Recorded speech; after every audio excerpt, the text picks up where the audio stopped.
Hello friends, start करते हैं editorial dictation 100 word पर मिनट की स्पीड से 5 सेकंड बाद।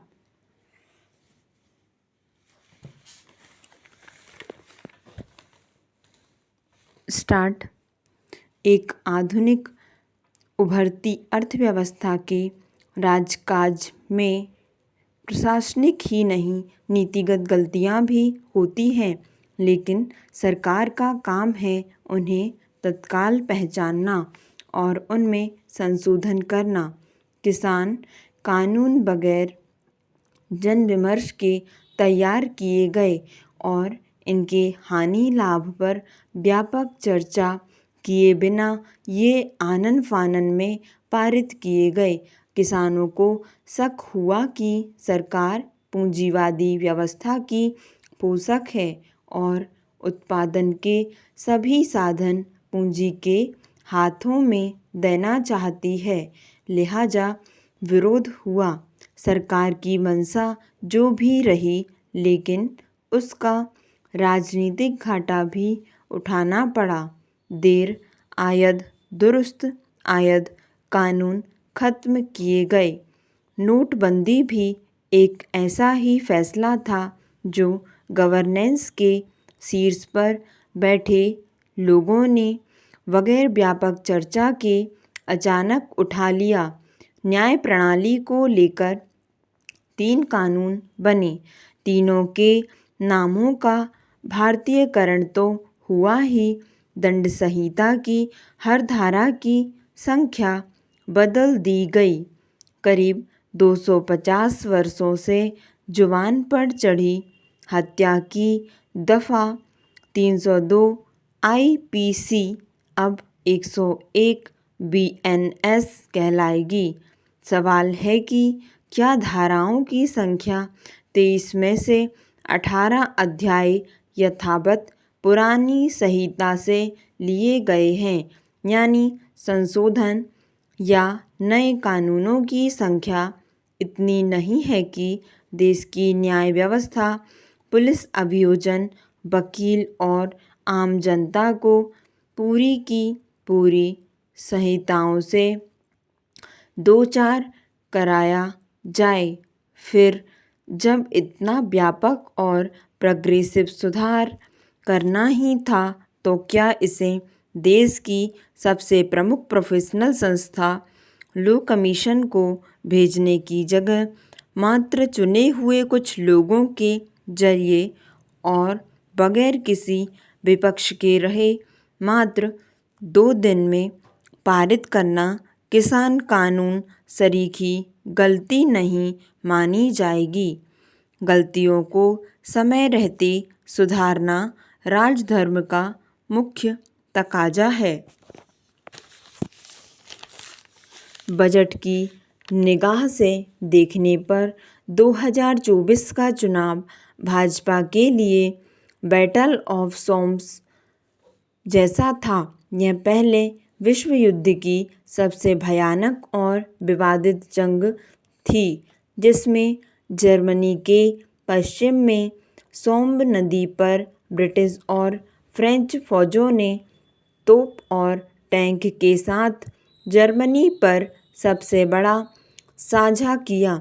गोलीबारी के बाद जब खंदकों से सिपाही निकले तो पहले ही दिन 5700 मौतें होना पाई गई। 5 महीने में दोनों तरफ से 10 लाख मौतें। इसके बावजूद ब्रिटिश फ्रेंच सेनाएं मिलकर 6 से 10 किलोमीटर का ही इलाका जीत सकी। बीते 2 बजट सरकार की तरफ से सब कुछ झोंक देने वाले थे। 45 लाख करोड़ रुपए का रिकॉर्ड खर्च, करीब 4 लाख करोड़ से ऊपर की सब्सिडी, 80 करोड़ लोगों को मुफ्त अनाज, असंख्य बड़ी स्कीमें, दुनिया की सबसे तेज दौड़ती अर्थव्यवस्था का तमगा। इसके बावजूद मतदाताओं ने 400 पार की उम्मीद को सिकोड़कर भाजपा को बहुमत से बहुत पीछे ले जा पटका और सहयोगी दलों का मोहताज बना दिया। हाल के दशकों के कम ही बजट ऐसे आए हैं जिनकी पृष्ठभूमि में इतने आर्थिक और राजनीतिक अंतर्विरोध हो रहे हैं। भरत ने अपने बड़े भाई श्री राम से एक सुंदर सवाल पूछा, संत और असंत के भेद अलग अलग करके कहिए। यानी केवल अंतर ही नहीं बताना है, वो अंतर क्यों होता है ये समझाना भी है।